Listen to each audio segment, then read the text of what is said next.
Well, I'm really pleased to say that today I'm going to be able to finally review the Silver Centurion Iron Man from Marvel Select. Because much like the Marvel Select Titanium Man figure that finally came out a couple of weeks ago, I placed my pre-order for the Silver Centurion Iron Man a very long time ago, and it feels like there's been an awful lot of delays and disruptions to this finally getting released in the UK. But at long last, mine has arrived in the post, so I'm delighted to be able to get stuck in and review him. Of course, this is Iron Man based in his Silver Centurion Iron Man armour that we saw really in the 80s, and it's something of a fan favourite, probably in no small part due to the fact that it has a very different colour scheme for Iron Man, having that silver and red rather than the traditional red and gold. But also, its design is just something a little bit different, it's a little bit unusual. It has obviously those big shoulder pads there, which definitely set it apart from other Iron Man armours. Now, I think it's fair to point out that this isn't the first time we've had a Silver Centurion Iron Man figure. We have, in the Marvel Legends, had two now. We had one from Toy Biz,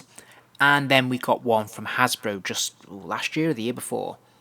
I personally really love the Toy Biz version, but over time, its mould does seem a little bit too chunky and a bit clunky and not quite accurate. Whereas the Hasbro version, it just seems a little bit lackluster somehow. There doesn't seem to be the same sort of attention to detail, there's nice paint washes on it, and it just, again, doesn't seem quite accurate. It's a little bit too slimline now. So I'm really excited to have a look at what Marvel Select have cooked up for us. So, as usual, I'll start off by looking at the packaging, and it is of course the massive oversized Marvel Select packaging we've come to know and love. I think it's a neat touch that in the bottom left corner there we have the Iron Man logo from the 80s, which is kind of cool, but it's a shame that there isn't a comic book image there, a thumbnail of the character as he appears in the comic book. That's something they usually do that they haven't this time. And that's carried over to the side art as well, because usually we have a nice big illustrated image of the character from a comic book or a poster or something like that. It might be a traditional image or it might be one that's been cooked up especially for the packaging, but in this case they've just gone with the photo of the figure, which is unusual, and it's kind of a shame because I quite like having them uniform, so having all these boxes on their sides so you can actually see the comic art there. So that's a bit of a shame that it doesn't match the others now. And then on the reverse, here we have two images of the figure in action poses, which is really kind of cool. And of course, there's a little bit of a bio there as well. But I really like this. This looks really colourful, looks really bright, and definitely shows off the figure and what it can do. And here he is straight out of the packaging, and I think the most striking thing about this figure is the gleaming metallic red paint. This is glorious, this just looks absolutely fantastic. I think it might be liable to chipping, so that's something to be wary of, but the initial effect is absolutely glorious, and I love how this looks, especially in the light. It just gleams wonderfully. I think the presentation of this figure is absolutely wonderful. Aside from the paint, the actual sculpt is magnificent. It looks perfectly in proportion and yet still true to the original comic book images, which is absolutely fantastic. And I think it's really cool that they've given him this head as well. This is like an extra, really. This is the one he arrives in the packaging, but it's really kind of, a cool, unexpected extra that's kind of been thrown in there, and it's a great thing to have. I feel like Diamond Select have gone the extra mile here in terms of the sculpting to give us everything they possibly could, and even his clenched fist, you can still see the circular disc of his Repulsor Blast disc, which is just absolutely fantastic. The sculpt on the figure is absolutely perfect, pretty much head to toe, although I'm slightly hesitant about the toe part because, as you can see, the bottom here, the ankles look a little bit jarring, and the feet look a little bit on the small side.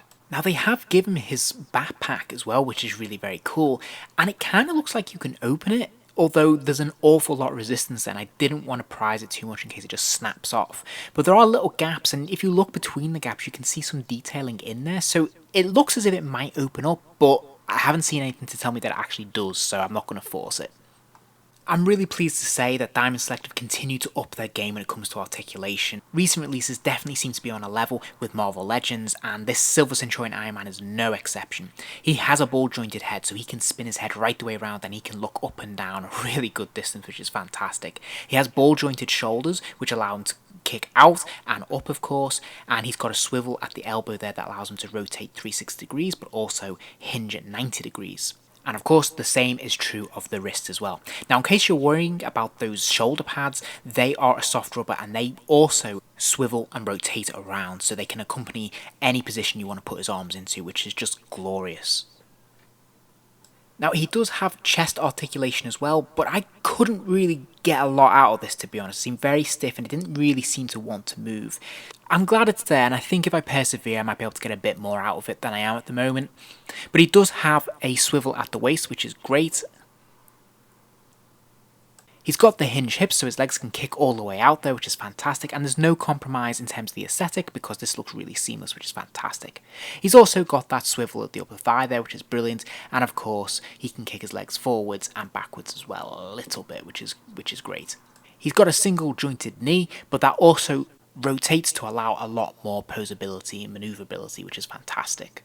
And then finally, he has an ankle pivot. Now, it looks like a ball joint, however, I couldn't get it to swivel from side to side. It would not rock from side to side. It will go forwards and backwards, it will hinge backwards and forwards to a certain degree, which is okay, but it wouldn't rock for me, so not keen on that. Okay, now brace yourself, because he comes with an absolute ton of accessories. He comes with a closed helmet, a Tony Stark head, a pair of repulsor blast hands, a pair of closed fist blast hands, his uni beam, and top marks for giving him that, I love it, as well as 2 jet blast effects, a pair of open hands, and a pair of gripping hands. And you know, next to the Taskmaster figure from earlier in the year, I think this has to be the most accessories I've ever seen with a Marvel Select figure. This is amazing. And so his central chest plate is removable, you can pull it out, and you can see there's a peg hole there so you can slide in the uni beam, and I have to say when it's in place, it fits in snugly and perfectly, which is great. It's not loose at all, but it looks brilliant. Like, this is so cool and so welcome. Likewise, all his blast hand effects just look amazing, but I'm particularly impressed with the closed fist one because this just looks glorious. I've not seen anything like this before, and it just looks, I want to say perfect. I love it. And here we can see the Repulsor blast effects. Now, we've seen this on Marvel Legends Iron Man figures for a long time now, but it feels like Marvel Select have gone one better because these are bigger and fancier, and yeah, they look really impressive. Now, he does also come with a stand so that you can plug into the back there and allow him to have that, you know, the jet boot effect there, which in theory would look absolutely fantastic, but the stand is incredibly feeble, I've got to say. Like, it won't hold him. The Tony Stark sculpt is pretty fantastic. I love the sculpt that they've gone with, it just looks amazing, but also the paint apps are really well applied. And if you look carefully, you'll notice that his eyes actually look a little bit puffy and have a bit of redness to them, so he's either very tired or maybe he's been hitting the bottle. But a very cool sculpt nonetheless, and it looks absolutely perfect on this body as well.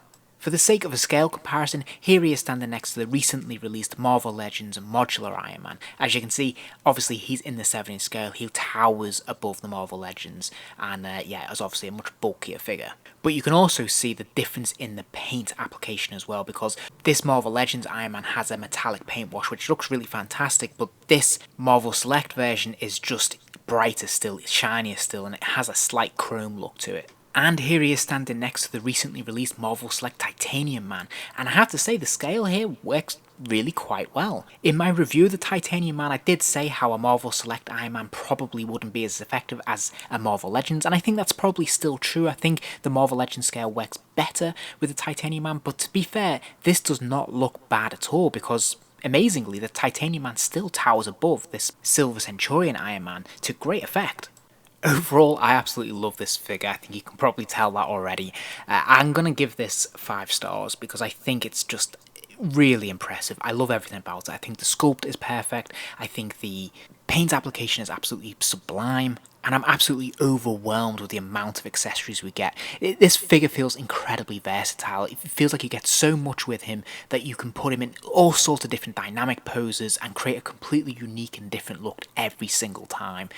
So yeah, for me, this is a 5-star figure. If I was going to nitpick, I'd say certainly there's some issues around the ankles with the feet, but other than that, I can't think of anything to complain about at all. Honestly, if you're on the fence and you're in 2 minds about this figure but you like the character, go for it. I don't think you'll regret it.